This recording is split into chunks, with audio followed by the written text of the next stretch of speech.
Okay, what about checks and balances? Who You in have a your... question, Warren? Oh, I'm sorry. Yes. He was talking about who going to the bank for the money. Supposing in the office when it's counted, it's locked, and the key is staying in the church. Is that okay to carry one to just drop it off? That's all you do. That would be okay, except for the issue of safety. People know that churches sometimes get large amounts of cash, and you could easily be robbed. I've even gone so far in some situations to have two people in two separate vehicles, one carrying the money and the other person backing them up in case the first vehicle gets stopped. You don't have to go that far, obviously, but you do want some security there. Some people will hire a guard to escort their personnel to and from the bank. Okay, who handles the cash in your church? Your counting committee, typically. I would suggest that you as pastor not touch any of the cash. We'll talk about that a little bit more. Who keeps the books? And who signs the checks? My advice to you is if you handle the cash, never keep the books, never sign the checks. Should not have that authority. If you're the bookkeeper, then you never touch the cash, and you never have the authority to sign any checks. If you sign the checks, guess what? Don't touch the books. You can look at the reports, but you don't enter any data, and you never touch the cash. You separate those three duties, okay, as much as you can. Now, I know in some situations it's difficult to be able to have the personnel to divide it that way, but as much as you can, you want to separate those three tasks. Question? Yes. So we have three people who count the money, and they write down that form, like you said, how much coins, how much dollars, how much checks, how much envelope, and then they make a Xerox of it so it can't be altered. But then somebody else counts it the next morning and takes it to the bank and does the bookwork. So I'm wondering if you're telling me, what do you say about that? Because it's already been counted, and she's just recounting it, like adding the three services together and taking it to the bank and doing the bookwork. What if there's a discrepancy? If I were the bookkeeper, I would not want to ever touch the cash. Now, checks are a little different because they're not quite as, you can't, not as readily spendable, if you will. But if I were the bookkeeper, I would not want to touch any of the money. Yes?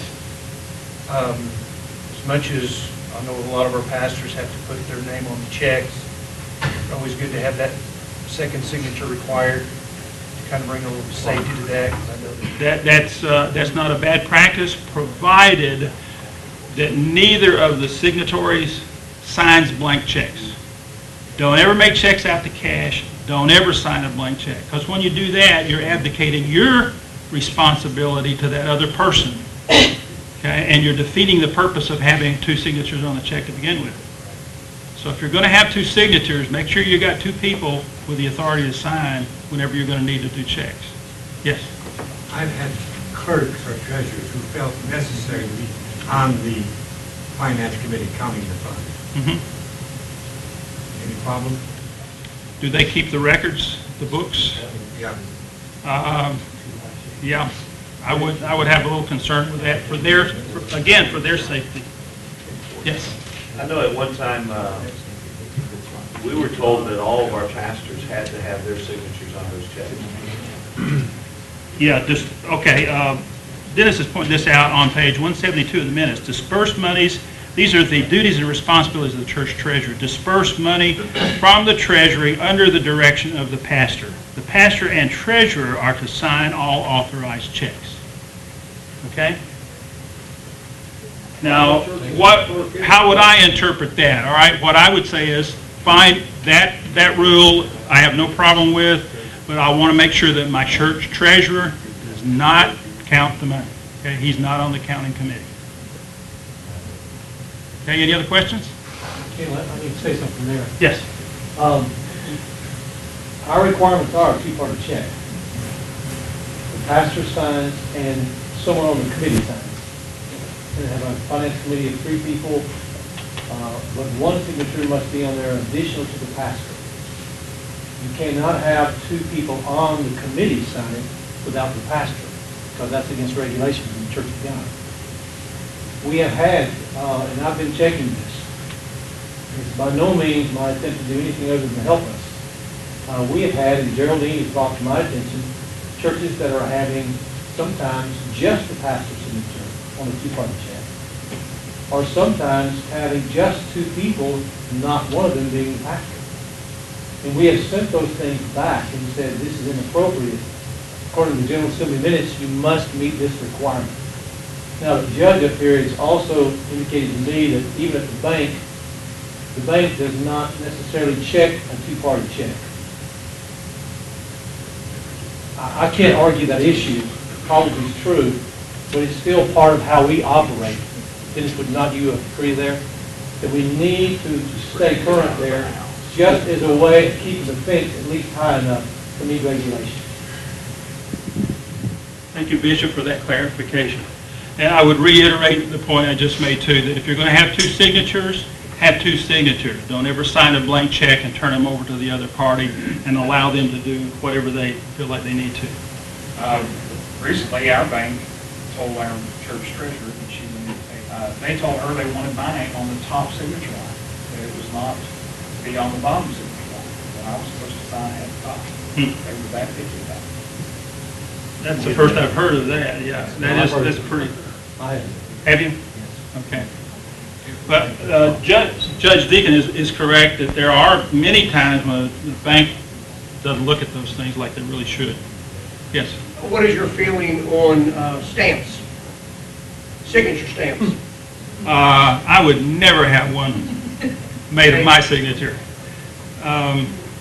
We see that, we even see that from our general department at times. And so I They are commonly used. I'm giving you one man's opinion here, and other people have different points of view on this issue. I've had to sign tons of checks over my lifetime of working in the church. I have refused to ever have a stamp made of my signature. If it's got my signature on it, then I saw it. But now, others may feel differently about that issue. I have no choice. I travel frequently, and when I do, there are needs and bills I have to pay. I have to sign a person, and they have to keep a ledger of anything they're authorized to use my signature stamp. They have to give me a ledger, and then that's when the statement comes in each month. I audit that. Good compromise way to do that. Yes, good way to do that. Question? in society today of the new knowledge and new technology we have, what is the problem of the ETMs, the electronic transfers, for as far as a check for paying the installments and things like this? I'm not sure I quite understand your question. We are moving more and more to those electronic funds transfers. In other words, the church requires 2 signatures on the checks. Yes.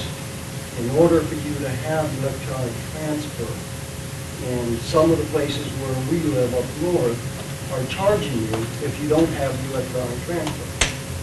Okay? But in order for us to be able to utilize electronic transfer, the banks will not let you do it if you have 2 signature checks.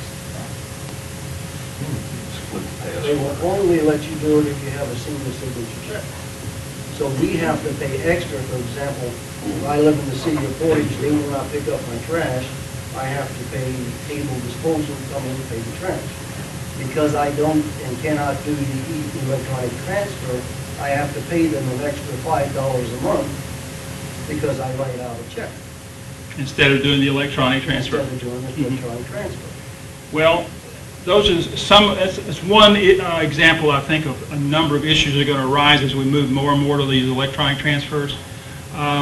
Just a suggestion here. I heard, I think Judge Deacon had a suggestion.